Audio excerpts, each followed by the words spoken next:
12 নম্বর ওয়ার্ডের কঙ্কালসার রাস্তা কালভার্টের অবস্থা ভয়াবহ, সেই সঙ্গে নিকাশি ব্যবস্থা শোচনীয়। অভিযোগ এলাকাবাসীর। ময়নাগুড়ি পৌরসভার 12 নম্বর ওয়ার্ডের একটি রাস্তা কালভার্ট ও ড্রেনের বেহাল অবস্থা। বিগত বছরখানেক ধরে রাস্তার পিচ উপড়ে গিয়ে পাথর উঠে গেছে, সেই সঙ্গে রাস্তায় হয়েছে বড় বড় গর্ত। একটু বৃষ্টি হলেই সেই গর্তগুলোতে জল পরিপূর্ণ হয়ে যায় বলে অভিযোগ।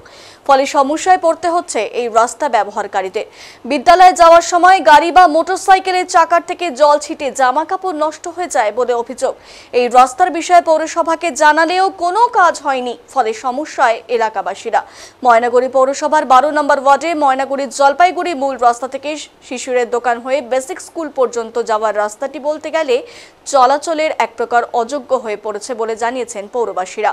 অন্যদিকে মূল রাস্তার একটি কালভার্টের দু সাইডে সাইড ওয়াল ভেঙে যাওয়ার ফলে রাস্তা থেকে সরে যাচ্ছে মাটি, ফলে বিরাট বিরাট গর্ত সৃষ্টি হয়েছে কালভার্টের সামনে। ফলে যে কোনো সময় বড় দুর্ঘটনা ঘটার আশঙ্কা রয়ে গেছে। এই রাস্তা আরেকটি কালভার্টে একই দশা, সেখানেও কালভার্টের দু সাইড থেকে মাটি সরে গেছে। স্থানীয়রা জানিয়েছেন অবিলম্বে এই রাস্তা বা কালভার্ট মেরামতি না হলে বড় সড় দুর্ঘটনা ঘটতে পারে। এছাড়াও হাইড্রেনগুলোর অবস্থা শোচনীয়, ড্রেনগুলোতে আগাছায় ভরে গেছে।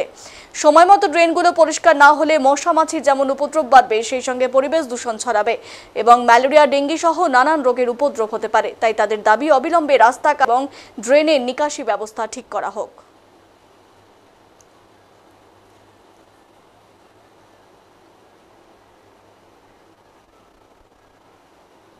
একদম জঘন্য পরিস্থিতি, গাড়ি টোটো কিচ্ছু ঢুকতে পারে না, বাইক চালাতেও খুব অসুবিধা।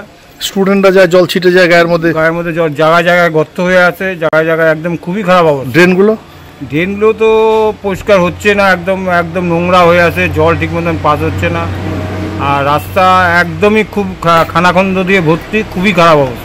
অনেকদিন থেকে কি এরকম? অনেক দিন থেকে এই অবস্থা হয়ে আছে। আজকে কত নম্বর ওয়ার্ড? এটা 12 নম্বর ওয়ার্ড। বললাম যে কালভার্টে তো দুইটা দেখি যে কালভার্ট ভাঙা হয়ে আছে, এমনকি ওই যে রাস্তা দিয়ে পাইপ বসাইছে, পাইপ বসানোর পরে গর্তগুলো ঠিক মতন মাটি দিয়ে ই করেনি, জায়গায় জায়গায় গর্ত হয়ে একদম বড় বড় ই হয়ে আছে।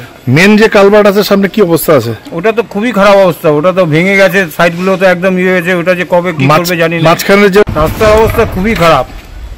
আমার নাম ধীরেন রায়। আপনি এইটা কত নম্বর ওয়ার্ডে এসেছেন মাল নিয়ে? এই 12 নম্বর ওয়ার্ডে।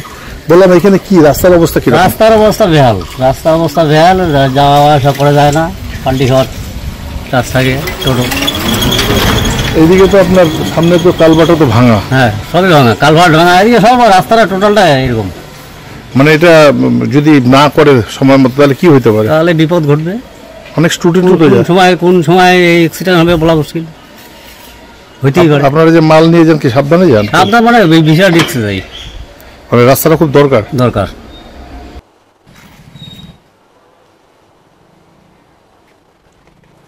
অন্যদিকে এ ব্যাপারে ময়নাগুড়ি 12 নম্বর ওয়ার্ডের কাউন্সিলর তুহিন চৌধুরীর সঙ্গে যোগাযোগ করা হলে তিনি ক্যামেরার সামনে মুখ না খুললেও জানান, বিষয়টি শুনলাম এবং আমি যথারীতি এর সমাধান করার চেষ্টা করব। অন্যদিকে ময়নাগুড়ি পৌরসভার ভাইস চেয়ারম্যান মনোজ রায় বলেন, বিষয়টি আপনার কাছে শুনলাম, আমার বিষয়টি জানা ছিল না। প্রাথমিকভাবে রাস্তার গর্তগুলো এবং কালভার্টে যে সমস্যা রয়েছে, যা বেড মিশালিয়ে দিয়ে আপাতত সমস্যা দূর করা হবে। পরবর্তীতে ওই রাস্তা নির্মাণের ব্যাপারে আলোচনা করা হবে বলে তিনি জানিয়েছেন।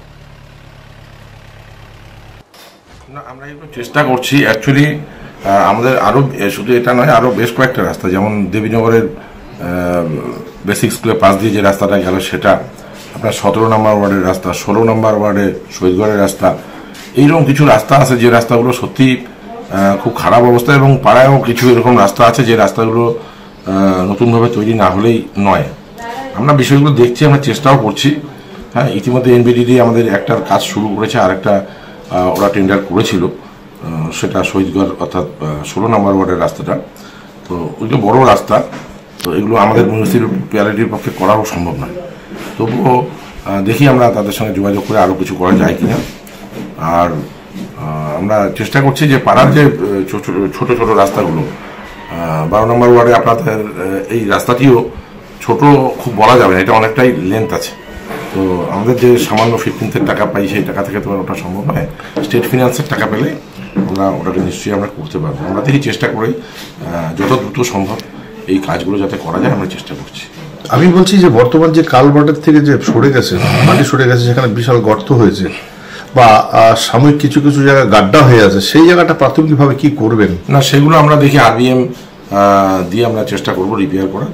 আর আমরা ওন ফান্ড থেকে, মানে এটা তো কোনো ফান্ড নেই যেখান থেকে কেনা যায়, আমরা ওন ফান্ড থেকে সামান্য কিছু RBM কিনে সেটাকেই সুন্দরভাবে ক্লিন করে সমস্ত জায়গায়, যাতে কোনো মানুষের সমস্যা না হয় চলাচলে, অন্তত আপৎকালীন চলাচলটা যাতে করতে পারে